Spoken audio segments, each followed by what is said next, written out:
And I believe it is in this avenue I call the path of least resistance. Living in the path of least resistance. Yea, though I walk through the valley, I move through the discordant factors of life's journeys because they are not the facts. They are not the facts. Reverend Louis' journey is my greatest example of the idea of easing into life through the valley of intense pain. Into the truth being revealed through the circumstances that are coming into play because he is single in his eye. He sees through that journey. He sees the end result. He has spoken his word about, this morning again, about what is going to occur for him, not to him. And so how profound it is to be enjoyed when we are doing our lives from the state of wholeness and truth. So how do we get to know what our truth is? Our wholeness. Well, for me, it's by turning within first, removing the illusion of the day. By moving in consciousness to a more mindful state of peace, and thereby allowing the holy nature of ourselves an easier avenue through which to express. Because that which you manifest is before you. That which you manifest is before you. Ernest Holmes writes again, life is one perfect wholeness. The universe is a unit. God is one. It is impossible for any of us to feel separated from the Spirit without feeling lost and in want.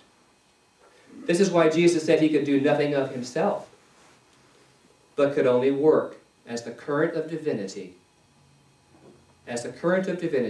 ran through his mentality.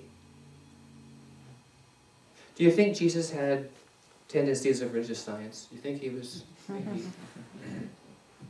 I was talking to a young man this morning, first time here, and had a chance to share a little bit of what this teaching is about.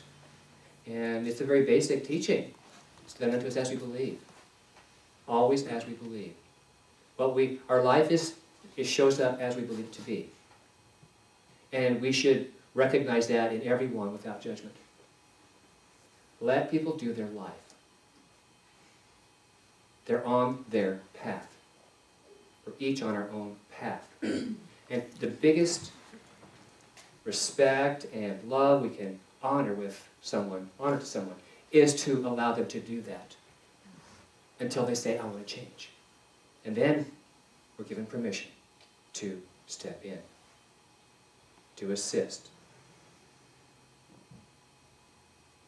Dr. Holmes continues, that subtle something which runs through all things and which I call the thing itself, that energy without which no thing can be energized. It's that life without which no thing can move. And it's that spirit without which nothing can be. And that is God.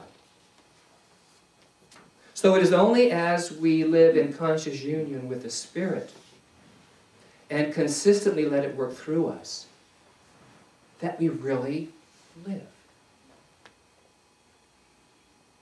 That subtle something, that thing we call God or wholeness or goodness, is ever available to be through you. To be through you. My question is, are you listening? Are you listening to your holy nature, to your inner ear of spirit? Holy Week is the reminder to reconsider the way we do our lives. It's a time to, as my parents taught me, to stop, look, and listen before I stepped into the street at intersections. Stop, look, and listen. Our life is our choice. It's always our choice. Your choice to come here this morning. I honor the families from the wedding that are here this morning. It would have been so easy to sleep in. To say, oh, we're going to go out, we're going to walk Chico, we're going to do this. So we made a choice. So I honor that choice for all of us here today to be here, because here we are, the result. Remember that which you manifest is before you. Stop right where you are. Look at the situation that is at hand and listen for your inner wisdom. And then proceed to reclaim the path in faith. So according to the Palm Sunday story, from all that I've ever read and researched, Jesus listened to his inner wisdom. The Word was with him as he proceeded peacefully into the direction of his higher knowing. He trusted the change that was his spiritual magnificence. He trusted that change.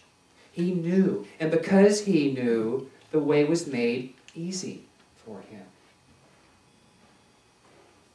Ernest Holmes says again in the section from the Teachings of Jesus, "The universe holds nothing against us. No matter how many mistakes we have made, we are still perfect beings within. And the within may become the without if we carefully train ourselves to listen to the inner voice of truth, which speaks to us in our moments of quietness and solitude." End quote. So the Palm Sunday story is a great metaphor for following our inner voice into that which supports our highest good. I know for myself, I've had these inner wisdom broadcast moments, and I said, no, I can't go do that, or I'm not going to go that direction, I'm not going to take that road in Chico. And each time I do follow that, I am gifted with an experience, a person, maybe I've missed a crash on the road. I mean, there's all these different ways that trusting the inner wisdom supports us. And it's always safe. It's always loving. It's always for us, not against us. And so as the Palm Sunday story continues, Jesus enters Jerusalem. And lo and behold, what? There's a high celebration. A welcome unparalleled.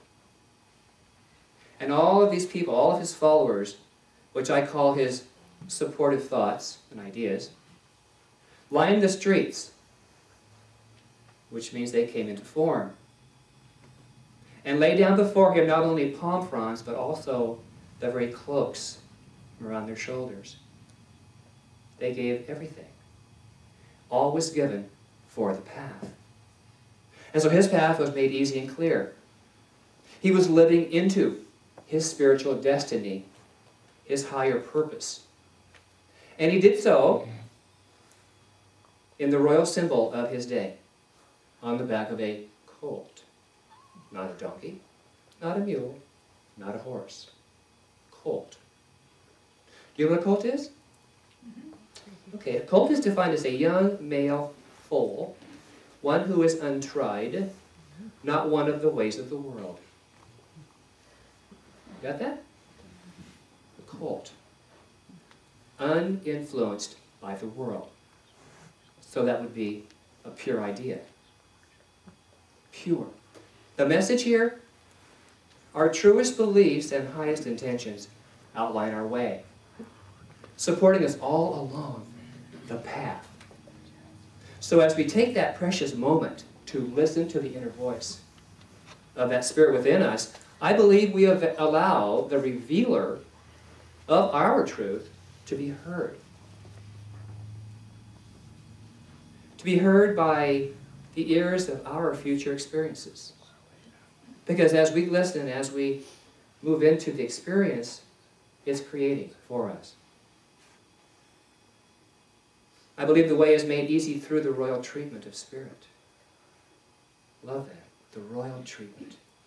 Who doesn't want the royal treatment? Who doesn't like to go to a nice restaurant and have people serve you? It could be Taco Bell, whatever your highest restaurant is. It doesn't matter. Some people are not comfortable in certain situations, and I say trust that. Look at that. It's okay. It's just that's where we are thinking from. If it works for you, it works for you. I honor that. I like it all. I can drive through, or I can get out and pick up a fork and have a napkin. It doesn't matter. I embrace it all. So spirits, in truth, we are reclaiming our path. This is the time we are reminded to reclaim our path from the higher spiritual perspective. And Deepak Chopra reminds us that all of life resides in the field of potentiality. That all we need to be who we are to be is already here in the one mind, the mind of God. So as I conclude today, I would like you to affirm with me the following. That which I manifest is before me. That which I manifest is before me. I stop. I stop. I look. I look. And I listen for it. And I listen for it. As I reclaim the path. As I reclaim the path. Of spirit. Of spirit. So it is. Namaste. Namaste.